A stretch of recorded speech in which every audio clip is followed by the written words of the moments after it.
We're doing a series of interviews here. We're bringing progressive candidates to you because one, we want to amplify voices as much as we can. That's one of the things we want to do at the progressivearmy.com is amplify voices. But then two, we want to show that there is more going on than just the general Democratic election. There is an insurgency of progressives that is spreading across the country. And right now we're focusing on Nevada because the primary is right around the corner. And we want to give voice to as many progressive candidates out of Nevada as possible. And we'll keep moving throughout the primary week by week, bringing you voices from the respective states. Right now, tonight, I've been joined by Alex Singer. He is running for Congress for the 3rd District of Nevada. Alex, how are you tonight? Thanks so much for joining me. I'm doing great. It's my pleasure. Listen, I have your bio here. I have a couple of things about you, but I've been talking long enough. Why don't you tell my listeners a little bit about yourself and the position that you're running for? Sure. So I'm running for the 3rd Congressional District here in Nevada. It's a seat that's held by Joe Heck for the past 6 years, which has led to no representation for the district, whether it's been on healthcare, wages, jobs, immigration. Every issue has been ignored. You know, he's been part of the no caucus, basically. You know, nothing will get done. It's all politics as usual. Well, I'm 29. You know, I'm maybe young to politics, but I'm not new to politics. Okay. You know, a lot of folks around here have maybe not have heard of my campaign or heard about me yet, but they will.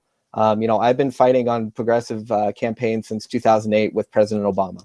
And every year after that on issues, whether it's human rights, civil rights, getting progressive candidates elected into office.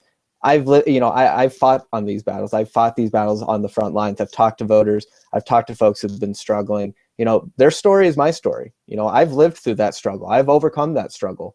You know, I've seen a parent lose their business, lose their job, not be able to pay their mortgage, lose their house, you know, lose savings that they accrued for 40 years. I lived that. But like so many Americans, they just want the ability to fight and overcome that. And, you know, I want to be able to bring that opportunity and chance back to the people of this district and across the entire country, you know, to make sure that they have a chance also to live their dream and the American dream. Awesome story there. 29. Good Lord, 29. I remember when I was 29. When I was 29, I was partying 7 nights a week in South Florida. So at 29, I congratulate you for being so focused on what you're trying to do at such an early age. There was a candidate in South Florida. I won't call his name because he's turning out to be more moderate, more right-leaning Democrat, but he was also a young candidate. And at the time, he was very progressive. And I guess maybe I just set you up for a really good question. Tell me about the formation of your ideology and the person that you are at 29. Who are you, you know, what is grounding you? How do we know the person that you are at 29 is going to be the person you are after your first term? Sure. Well, I honestly, maybe it'll sound cheesy. Maybe it'll sound, it's my parents. You know, you look back and they instilled in me, not just, you know, progressive values or political values, but just moral values to help somebody else. Even if you're not in a great position to help somebody, try. That is the essence of what I grew up in, what I've seen so many people grow up with. And I've always maintained that. I've always maintained that level-headedness that, you know, as good as things could be today, they may not be there tomorrow. So you need to make sure that you go ahead and give back. A little bit of a history on that is about 4 years ago, I was diagnosed with ulcerative colitis.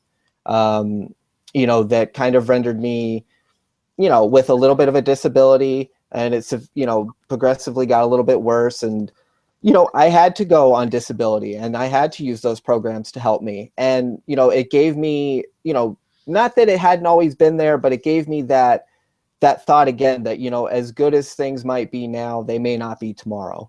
And I've always wanted to maintain who I am. I'm not going to change for the audience. I'm not going to change depending on what room I'm addressing or what politician I may be addressing or what party head I may be addressing. Right. I will always stay the same. And if you hear me here, you hear me on another podcast, you hear me in a video, you hear me campaigning, it will be the same message, because those are my values and they're going to stay my values.